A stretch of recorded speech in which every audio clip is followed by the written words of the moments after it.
Mythic Quest Raven's Banquet on Apple TV Plus is... Wait, stop. Don't check out just yet. Don't do that. Yeah, I know a lot of you probably don't have access to Apple TV Plus, but I do, and when they're doing an interesting show, I think it deserves to be talked about. And whether or not you ever watch this show, I think it has something very interesting and important to say about the creative process. And yeah, so yeah, you may not have Apple TV Plus, but this is a good show. And we're going to talk about it on today's episode of Project Shadow. Can you hear me? I have something to say.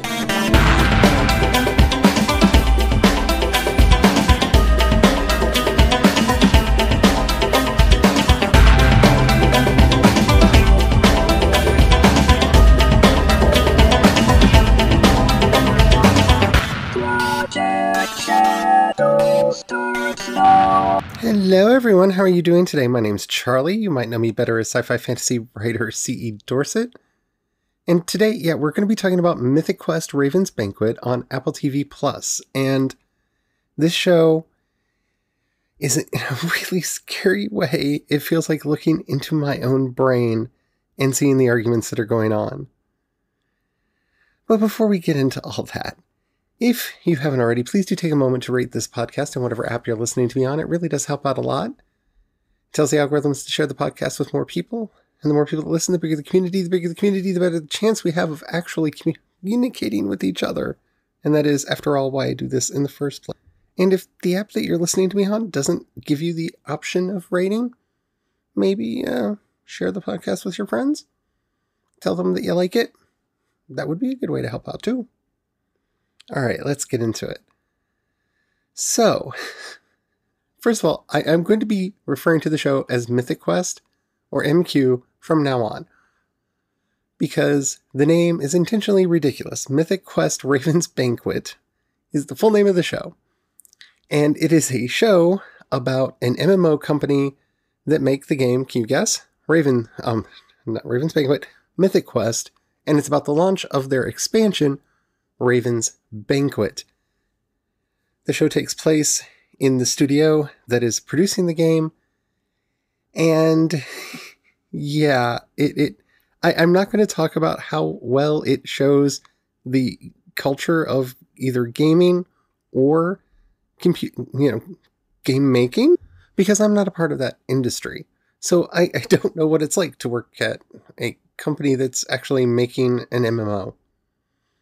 But I do know what it feels like to be a creative person, and in so many ways, this show really resonated with me because this feels like the arguments that take place inside my head. Now, I'm going to be mentioning some actors and peoples by name, and I want to apologize up front for that because I mispronouncing things is kind of my thing. I know I stole that from somebody else, but it really is.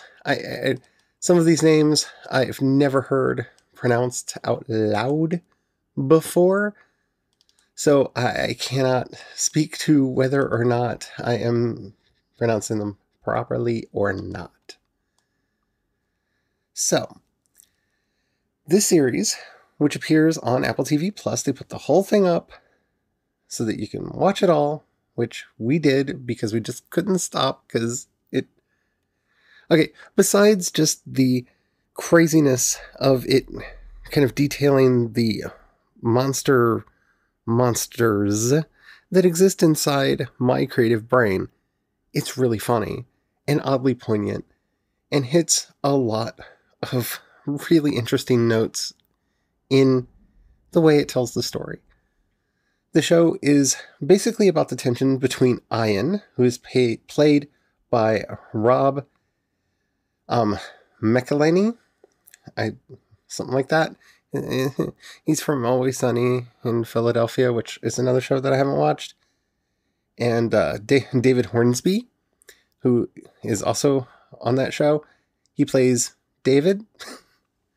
So Ian is the creative director for the game. David is the executive producer for the game. Poppy, who is played by Charlotte Nickdow, who is amazing, and I love her character. She is the head coder. She's in charge of all of that. And Danny Pudi, who we all know and love from so many shows, but I guess the one that most people would know him from is Community. He plays Brad, who is the monetization, the head of monetization. And for the most part, with the exception of Pudishu, who's played by Elisha Hennick, the show, for the most part, is about the struggle between creative and basically creative production, the business needs, and the monetization. And there's some funny things with Sue, who's played by Caitlin McGee, who plays the interface between. She's the community manager, and she's really funny, and yeah, and I don't want to neglect the story between the various game testers. That's a beautiful storyline, and I don't want to neglect Joe, because we all have an internal Joe. Joe is technically David's assistant. And the drama in the show is between the coders not feeling respected by creative not really seeing the problem with any of that, and Brad constantly trying to milk as much money out of this game and out of its players as humanly possible.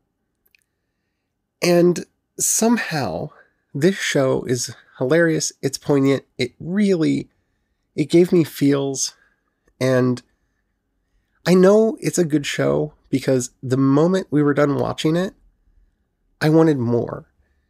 And that's kind of my new bar for quality of a show. There's a lot of stuff that I watch and that I enjoy, but when it's over, if I just want more, like I didn't want to leave these characters, I wanted to find out more about them, I wanted to know what happened next. That's my bar now. And a lot of the more recent shows have not been meeting that bar, but this one definitely. Am I saying that if you don't have access to Apple TV Plus right now, that you should find a way to get access? See, for my money, for both Dickinson and this, yeah, I have a lot of Apple products in the house, and we got a free year of the service when we got our new Apple TV box, so I'm not paying for it right now. But for more Dickinson and more Mythic Quest, like those two shows, for me, are enough that I would probably pay for this service. Because I really like them. But that's going to be up to you. But what I really want to talk about is how this show, more than anything else, really exemplifies all of the chaos within the creative mind. And unfortunately, to do that, I'm going to have to talk about some things that some people would consider spoilers. So if you don't want to know anything about Mythic Quest Raven's Banquet, other than what I've already said, go watch it, come back. We are entering the spoiler zone. Spoilers are incoming in 5, 4, 3, 2, 1. Okay. So, I've been in this weird headspace lately as far as my own creativity goes, and that's where this show was hilarious for me, because I have a little inner Ian. Ian is the creative director who doesn't see or really care about what it takes to make the creative vision work. He has the idea, and sometimes it's just an idea like Blood Ocean. And it's not his job to know what Blood Ocean is. We'll figure that out. We'll get there in the end. But, yeah, I've got one of those. I also have an internal C.W. Longbottom, who is the Nebula Award-winning novelist, who writes the backstory for everything in the game, who feels that it's the most important thing, and that nobody plays the game for the game, but for the story. I have one of those inside me, too. Well, I've never won a Nebula Award, but yeah, I still have a CW Longbottom in there.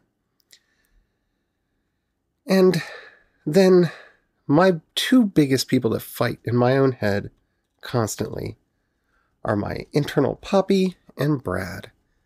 The part of me that knows how much work it's going to take to implement Ian's vision, and Brad, who realizes if this is going to be a profitable endeavor, it needs to be making at least this much, and so it needs to be a certain level of popularity, or at least have some glitz and glamour, and, it needs to appeal to the right people, and the fight is real.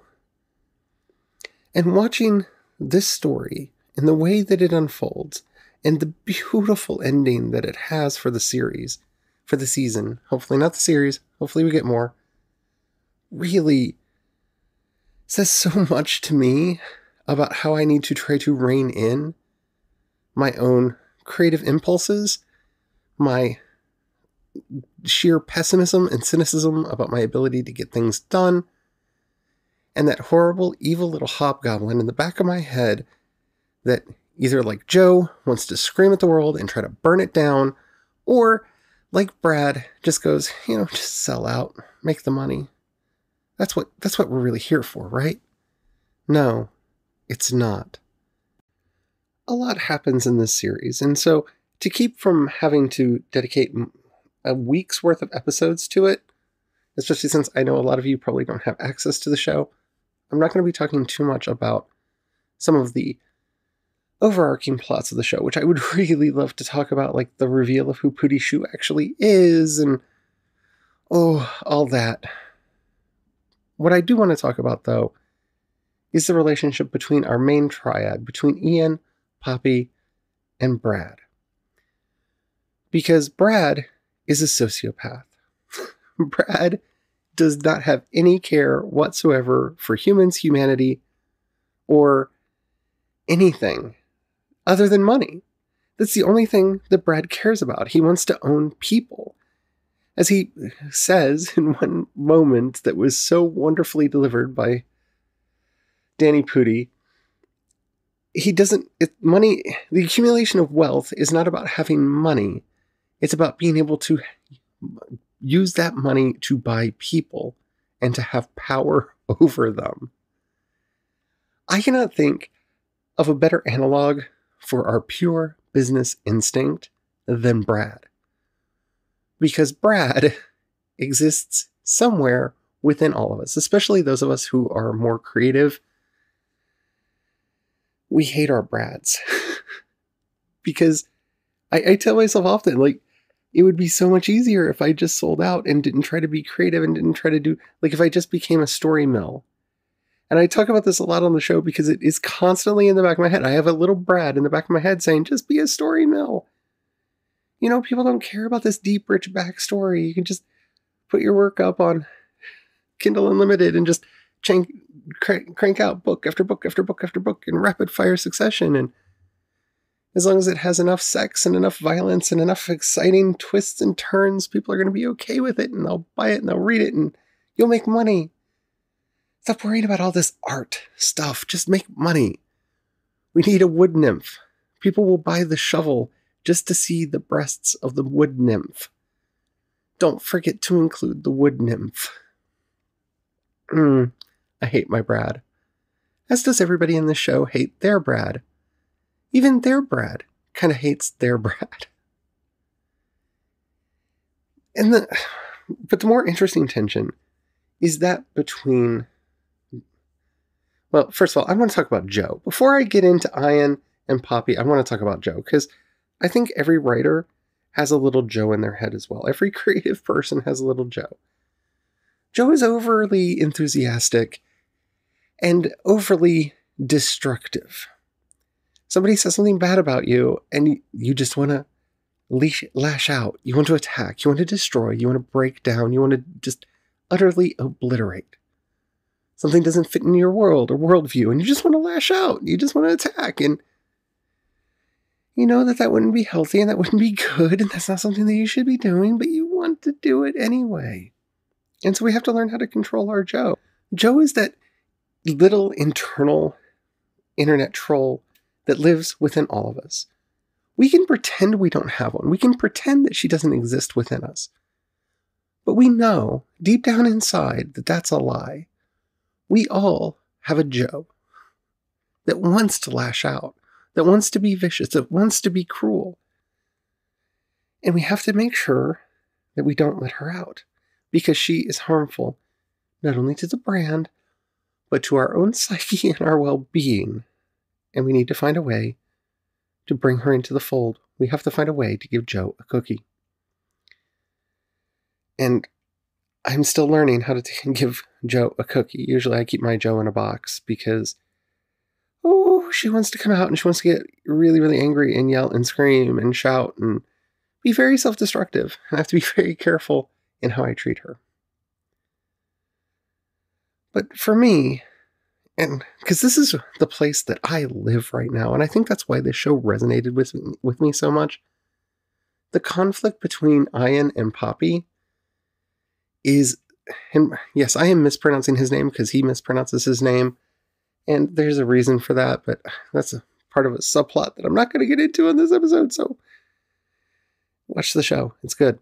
But the conflict between Ian and Poppy, to me, is the most fundamental conflict, at least within my own creative brain, and within the brains of quite a few writers that I know. Our minds have these two people, the creative director who's always coming up with ideas, and they can be outlandish ideas. They can be incredible ideas. They can be ideas that you just know in your heart, people are going to love this. People are going to love this. Now, whether they do or not, that's a whole other issue.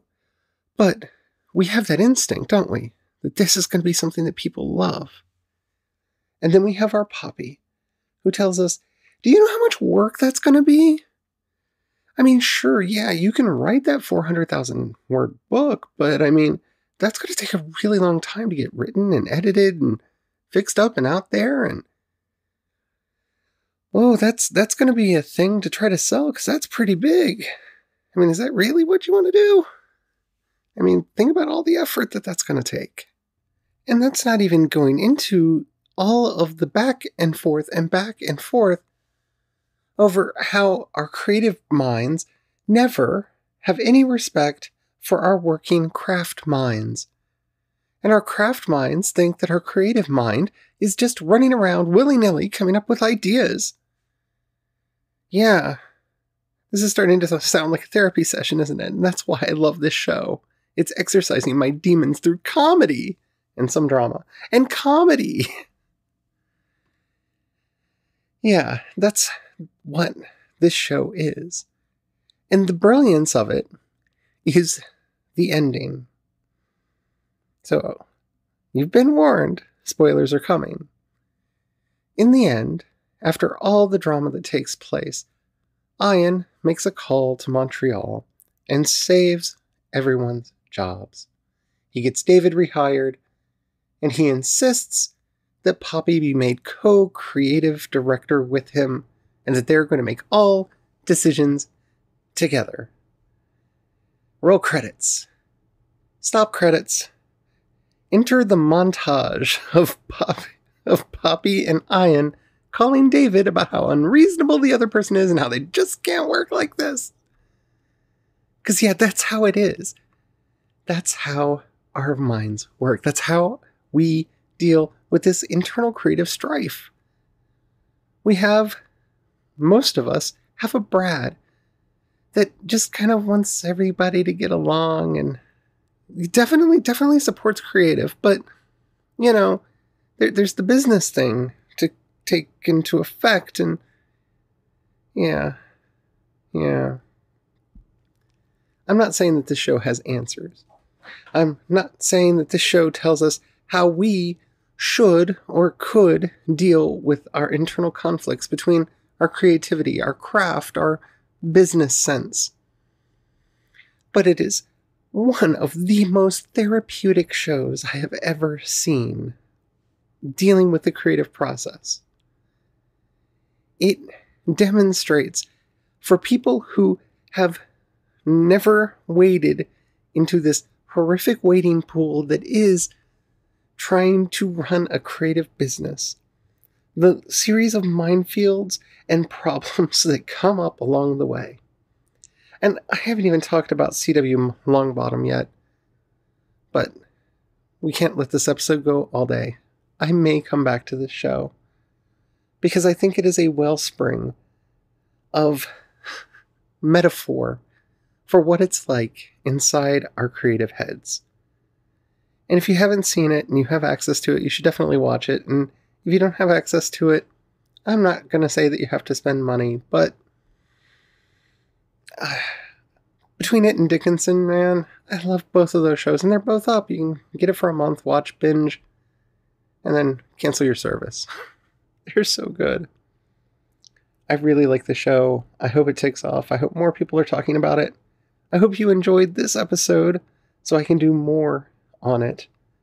I might do more on it anyway. There's so much to talk about and so little time.